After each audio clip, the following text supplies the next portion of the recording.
So today we visited a barn in Barnesville. And we don't have a catchphrase. So let's roll the intro.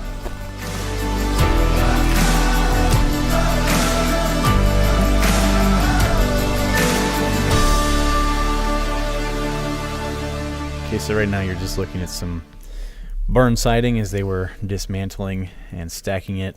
Mm-hmm. And so this is the granary, which tell us about this small structure inside of the structure. Well, basically the granary was the place where the grain was stored.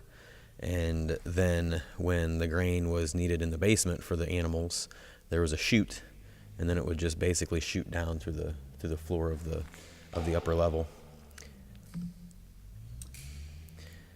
But you also, like in the granary, you had, as you can see here, there's a lot of the colors of the wood is very unique to the granary because of the corn or the grain or the oats or whatever that was bouncing off of the walls.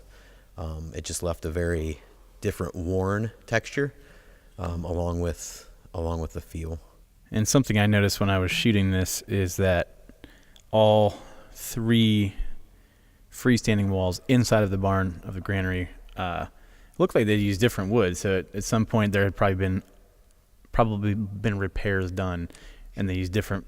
And that's one thing I notice every barn I shoot is really no two walls are the same, no two boards are the same. But really, I mean, the color and in this you're seeing that circle sawn kind of pattern, which was only evident on this particular wall of the granary. Mm-hmm.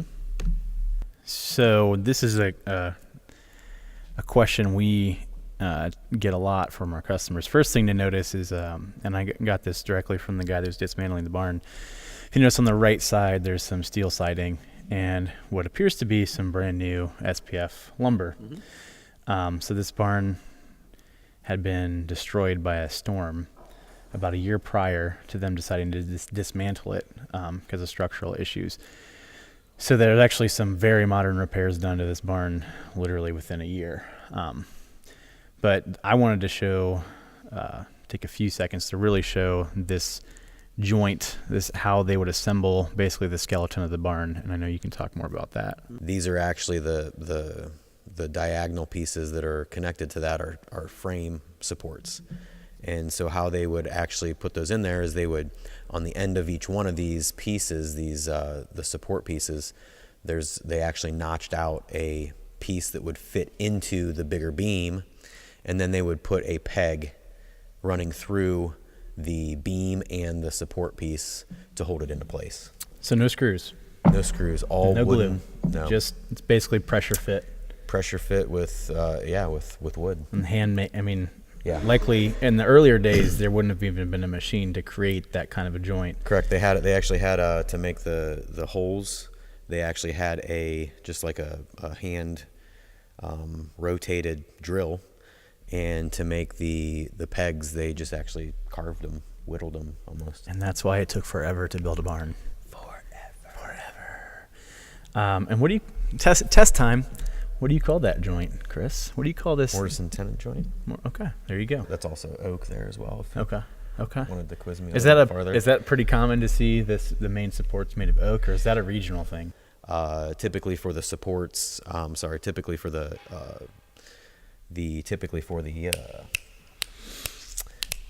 don't know. Frame. Sorry, there we go. Okay. Typically for the frame, they would use a hardwood, so either oak or hickory, or something that's gonna be durable. So, and that's actually what I learned recently is that's how we gained some of our collections. Like I never knew what tobacco pine was. I assumed it's because the color was like golden brown, mm-hmm. And I found out that's completely wrong. So tobacco pine is from barns where they would have stored and dehydrated tobacco. So largely in the southern states, Virginia, North Carolina, South Carolina. So that's a good example of a completely regional product. Yeah, sure. Okay, so I'm gonna pause, and there's a lot to talk about here. Beautiful. In this shot, one of the reasons I wanted to stop here is because there's a very discernible difference in color from one side to the other. One has a more greenish tint. It looks newer. The other side's more of that kind of rich brown, and so I wasn't really sure why that was happening. I just thought it was interesting, so I shot it. Mm-hmm. Yeah, and actually, if you look closely, you can see the coloration of the two sides is completely different. And also there's some 2x4s on the right that are holding two pieces together across the roof. And so what this probably is that this side of the roof needed repaired. And, you know, after the structure was built, they probably just went ahead and replaced the whole side. Okay. And the other thing that I found interesting is that while some of these beams look like they're 60 feet long, there are splices all throughout, and it's kind of hard to see on this wide angle, but it's very rare to find a beam that's longer than 20, 25 feet. And as you can see, they're going to be riddled with joints and peg holes. So really to find a solid beam, it's intact, it looks good, especially, you know, anything over 8 to 10 inches wide it's going to be extremely rare. And this is just, for me, this was a good indicator of that. We used to see a lot of bank barns, the big barns where the structure beams on the bottom, so basically the foundation beams that sat along the barnstone, we would see some of those up to 40, 50, 60 foot. It's very rare now. The barns that are being dismantled and you know, put back up in other places, they usually don't have those. So, and from what I see, it's very common to see 6x8s, 8x8s, and some 10x10s. Why is it so hard to get? I mean, obviously, trees have to be much older to get a larger diameter out of. So, just like you said, in most barns you see 10x10, 12x12, 12x12 very rarely. That's not typical, but 10x12, and then the uprights a lot of times are 8x8s and 6x8s. Okay. Gotta say, that's the cleanest basement of a barn I've ever seen. Yeah, so you know, obviously when this barn was in use, there's animals in there. And with animals comes a little bit of stank, a little bit of poo. And so what they would do is they would completely spray down the barn, the wood, the floors and everything with like a whitewash liming. And so what that did was it took the smell of the ammonia and some of the other bacteria and things like that and made it so that it was actually livable. And so what you get is, like you see in here, some of that stuff, because they put it on so heavy, just kind of peels away, which is just really kind of, it just tells you how they used to do things back then. Yeah, makes an interesting look. Yeah. You can also see there where they got the two red supports. So instead of putting, you know, timbers back in, they just used monoposts. To hold up the foundation. Yeah, I noticed that there was the basement is where I noticed the most variance in. I mean, and you'll see in some of the other shots, there's a few hand-hewn beams. There's also a few places where they just took like a 6-inch log, debarked it, and just that's your support. Yeah. Like, I don't know why that. It's called lazy. Yeah, I don't know. I don't know why that happens. I was hoping you could explain it. Yeah, they're just trying to fix the situation. Yeah, so this particular shot was of interest to me because you could see where one of the main supports had cracked, and they just, I mean, it's really tells a story of how in agriculture you have to do the best with what you have. Sure. And they probably, you know, it was like a 2x8 that they just like screwed it. I don't know how much a million support times. that's given.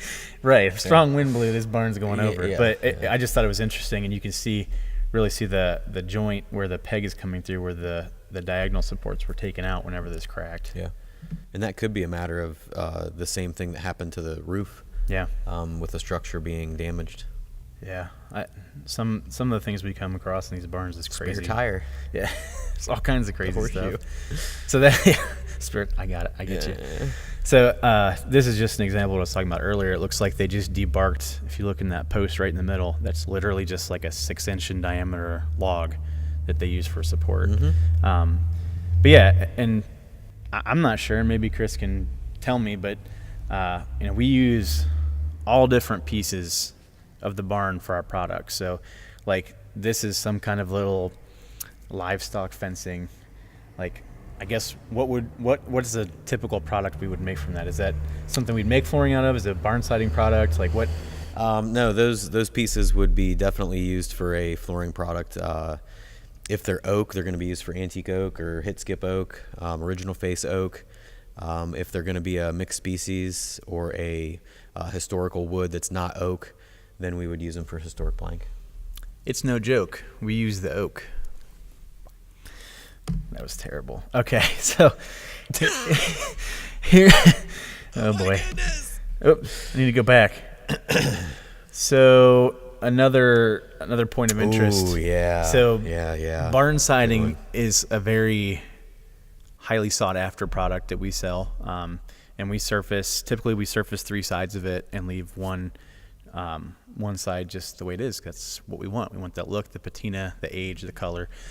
So what I did when I was here shooting this is I shot from the inside a particular set of boards and then went right around to the outside and shot the exact same boards to show how a piece of wood will weather differently on the inside versus the outside. So yeah, so basically you can see if you and you'll probably show this, but if you look at where the joint is where the two boards come together, you can actually see some aging, some patina that is kind of grayish black. And what that is that's the sun. The sun, believe it or not, from the angle that it gets during the sunrise and sunset, some of the sun will actually hit the inside of that board. And so the rest of the board has not been hit by the sun. Almost there. Right there. So now you can see where the sun has fully hit these boards. And that's what the sun does to the wood. It oxidizes it, which means it turns it gray. The rain, if you look like around the knots in down the middle of the board, you can see where the weather, the snow and the rain and the expansion and contraction have eroded away the center of that board and the grain, and that's what gives you that very unique look of barn siding. And so, but again, the gray comes from the oxidation. But yeah, that picture that you have, you can fully see where if a barn is positioned a certain way, there's instances where the sun will not even hit one side of the barn, and then it's completely brown, and then other sides of the barn are gray, which that's because the sun was hitting it more. Right. That's just a Knot better shot. It's a knot shot. It's not. I got you right in the knots. Oh, yeah, that was weird. Yeah. I thought this was really cool. So this is right next to the section we just looked at, which is heavy patina. The grain is very open. So this is behind a sliding door that has been, I would assume the door was probably always open. So this was very heavily protected from the elements. Literally, like, one board is that grayish brown and heavy cracks and knots to this right next to it. And it also looks like it's maybe a little bit newer material, but you can really start to see how much weather affects and time. And also another thing to think about too is that if that part of the barn was a different species, so the hardness of the wood on the softer side could have eroded a lot easier. If this was a harder, more dense wood, then it also could have held up better too. Right. And in a modern lumber yard, if you went and bought just regular barn siding right now, it would be pine. Yeah. So a lot of these are hardwoods. Yep. And we see some really crazy hardware out in the field, stuff that you would never see. It's crazy to me how it stands the test of time. And so sometimes I just like to catch those little things when I'm out there. And there's kind of a nice shot of the barn siding. Let's go back a little bit. So that's, as nice as that barn looked and as well kept as it was, this is just the reality that nothing escapes the grasp of time. So it just starts falling apart. Yeah. It's just what happens. And then that's when the homeowner will make a decision, or the farm owner, to either, in some cases, burn it down. In some cases, it becomes reclaimed material.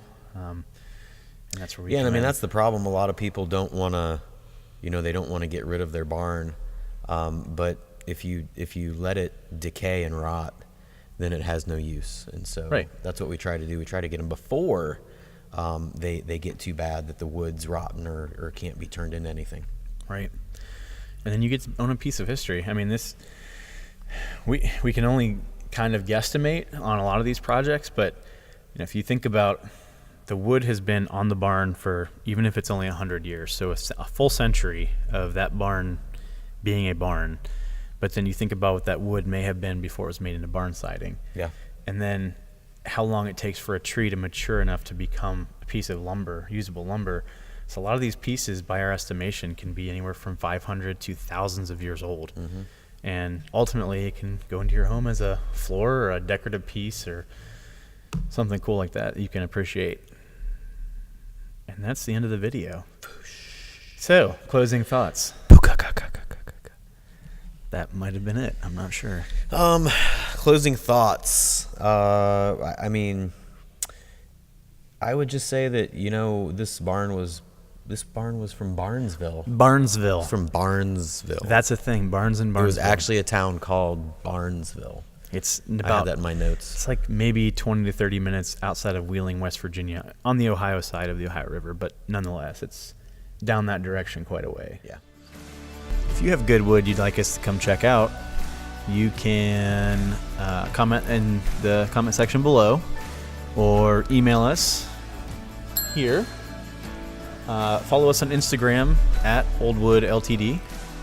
And if you happen to have a barn that you'd like us to come check out, we'd love to see that as well. We want to come see your old wood. It would be cool.